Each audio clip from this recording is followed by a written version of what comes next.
parenting.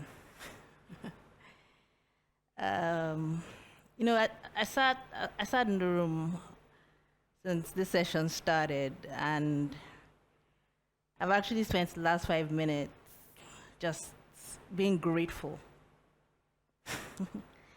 for the parents that I had. Because both of them are late now. I lost my dad in December, so I'm still reeling from that. But yes, I had amazing parents. I always say that my parents are the MVPs of parenting. Not because they were perfect. I don't think that there's anybody that's a perfect parent. I was just blessed to have parents who did the best that they could, and based on what they knew at every given time. And as they knew better, they chose to do better. So I'm the fourth of 5 children, and as Mr. Kingsley said, I was born with cerebral palsy. You see, when I was born, my parents already had 3 kids, and so people said to them that they had no business keeping me. I mean, they already had a boy and they already had 2 girls. So society said to them that, look, it's not like anything is missing. Like, you have a male child, you have a female child. Like, yeah, like, you're good, you're done. You have no business keeping this defective child.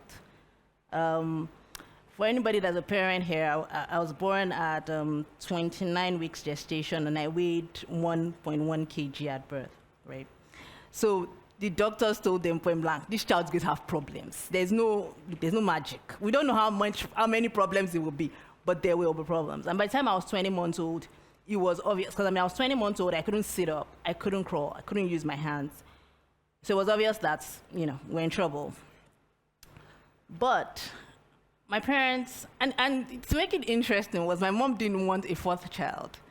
She had, how like women plan how many children they want to have. So she had made up her mind she wanted to have 3 children. And she already had 3 children. So this 4th child was not planned for her. And so first of all, it was like, okay, I did not necessarily want a 4th child. Now I have it, and now this is the 4th child that's going to give me problems, quote and unquote, right? But I have a dad who strongly believed that God doesn't make mistakes. And so he said to my mom that, look, if God gave us this child, it's because God has a plan. We may not know what it is now, but we're going to raise this child the best that we can. And we're going to raise her the same way that we're raising all the other 3 children that we already have. And so, with both of them coming together to agree that, they decided that they were going to raise me not as somebody with a disability, but they were going to raise me as an individual. And what did that mean? That meant that they invested in understanding my condition. Because what I have is lifelong. It's not like you can't cure it. Cerebral palsy is a lifelong disorder of movement and posture that's caused by damage to the developing brain. You cannot cure brain damage, people. This thing is going to be there for the rest of my life. So the question was, what are we going to do to ensure that we raise a child who's able to live life on our own terms, even with this disability? And that's what they did. They decided to work together to raise all of us. And one of the biggest parenting lessons that I've learned from my dad especially is that each child is an individual. So you parent to the child. You can't have a one-size-fits-all parenting style. You can't have 4 children and have a one-size-fits-all. You gotta have four different sizes because you have 4 different children. Your children will not be the same. And so you cannot treat them the same. You can't even discipline the same. You can't, so for instance, my dad would say, I know the children I beat and I know the children I have talking sessions with. Because I know the children who respond to beating and the ones who don't. But that's being deliberate to get to know your children. My mom was a very Nigerian mother. We raised them by shouting. Look, my mom had a degree in shouting. My mom shouted so much. As we were growing, how we start trying to anticipate what are the things that can make this woman shout if she enters this house. And you start trying to, as you're walking around, just trying to fix it. And still knowing that no matter what you do, once she enters the house, there will be something that you didn't do. And you're going to get the shouting and the beating. But the thing was that my mom was hell-bent on raising a child that was resilient and that had grit. So irrespective of the fact that I couldn't stand, and I couldn't walk, and I could hardly use my left hand, still can't till date, my mom ensured that the same chores rules applied. So if at this age your sisters were learning to do this chore, then you're learning to do it. So you're learning to cook, you're learning to clean, you're learning to clean my house, because I like my house very clean, And she was very big on education. My mom, and the truth is that, like Clara said, if the trauma you don't heal from, right, you carry forward. Because my mom was raised in a household where female children were not regarded as important, she carried that trauma into my female children are the most important in this house.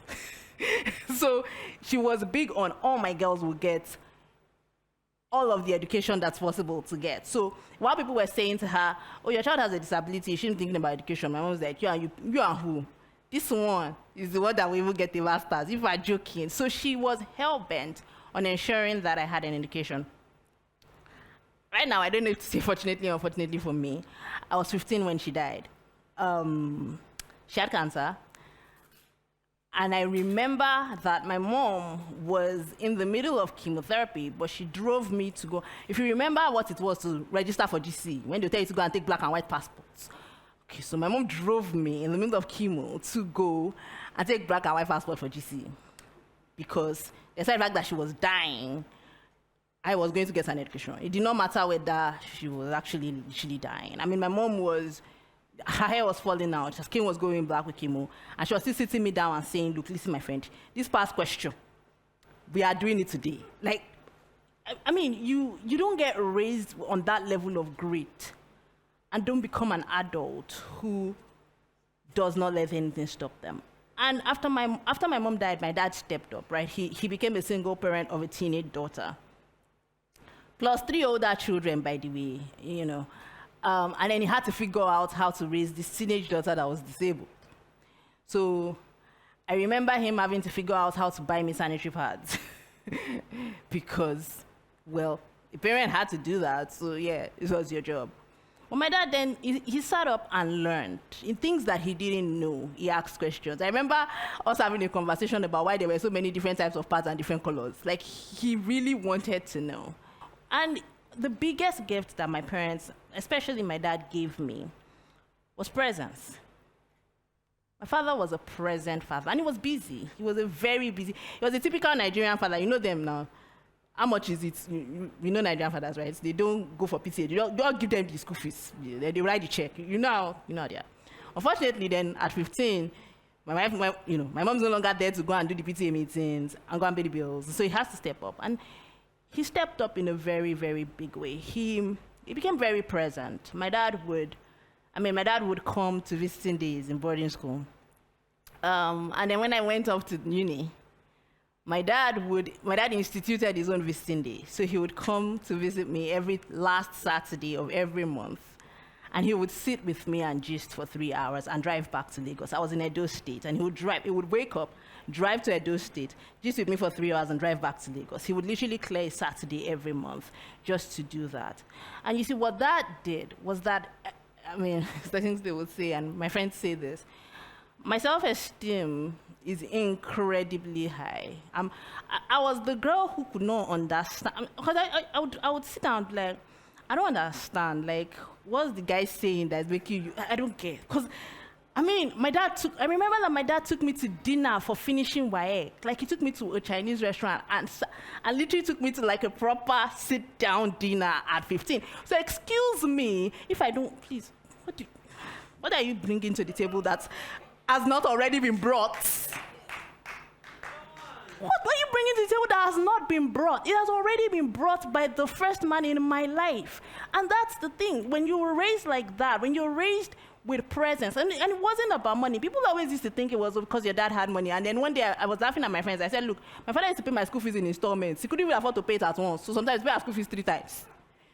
But he ensured that he was a very present parent. Was he perfect? Absolutely not.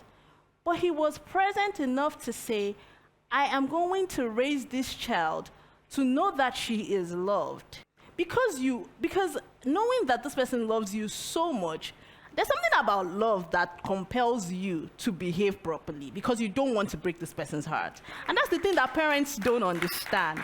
It's not the noise it's not the threat that's going to stop your children from misbehaving. It's actually loving them so much that the fear of breaking your heart is actually the reason why they don't misbehave. And then I was raised by, my mother had very crazy greed. I mean, there are certain stories that if I tell about my mother, you guys will think I'm making up stories. I mean, I was raised by a woman who, as far back as before I was 5 years old, my mom had a permit to own a gun in Lagos. Because we were living in an underdeveloped area and robberies were common. So after robbers had robbed my parents once and injured my dad, my mom said, not on my watch, never again. So she went, got herself a permit to own a gun, got herself training on how to use the gun, and trained my 3 older siblings on how to load and shoot guns by the time they were in university. So when you are raised by a woman like that, forgive me, but I can't understand the damsel in distress routine. Because I'm like, why? So if I was raised that way, I mean, my mom would say to us, she would say, look, you people go to, so we went to private schools, we had cable, but my mom made us make and sell ice water after school, and made us make and sell lolly after school. My mom would give you a target. It was 700 lolly, 500 ice water. Respect yourself. It's after school every day. Look, my friend, don't let us fight. You go to I went to a very prestigious private school, so it's not like because I went to Ifak International, so if you went to Ifak International you know what's up. Plus, we then had cable in the house. But you will still be the child who makes 500 ice water and 700 lolly every day after school. And you'll be the child who, for your holidays, so like, you know how when you have like second term break and it's short, and my mom just goes to the market and buys a goosey unpeeled. And then says, this is what you just do to pass the time. It's not a chore. It doesn't count. It doesn't count to your daily chores. Get me right? It's a passing the time chore. Like when you're sitting and watching TV. When you're sitting and watching TV and stuff like that. That's what you just do to pass the time. So you see, it was a deliberate nature in how we were raising our kids. We weren't going to raise. So my parents were determined they weren't going to raise entitled kids. They weren't going to raise spoiled kids. So our children are going to know the value of money. Yet, we weren't going to be deprived of the things that they needed. We're going to raise them knowing that God gave us this job as stewards. And we're going to be accountable to Him for how we raise them. Most importantly, we're also going to raise them thinking about the next generation. I look at my nieces and nephews now. My oldest niece is going into uni in September. And I look at the values that she carries. My niece's values are that, look, if the world says it's popular, then it's wrong. It's very easy to just know what's wrong. Once it is popular and everybody's doing it, that's the wrong thing. Just go eyes right. And I look at her, she's 17. And I'm like, this is what is called generational values. We've passed this thing on, and she's going to pass it on. So I always will say that I am a big product of deliberate parenting, and I had amazing parents for whom I'm incredibly grateful.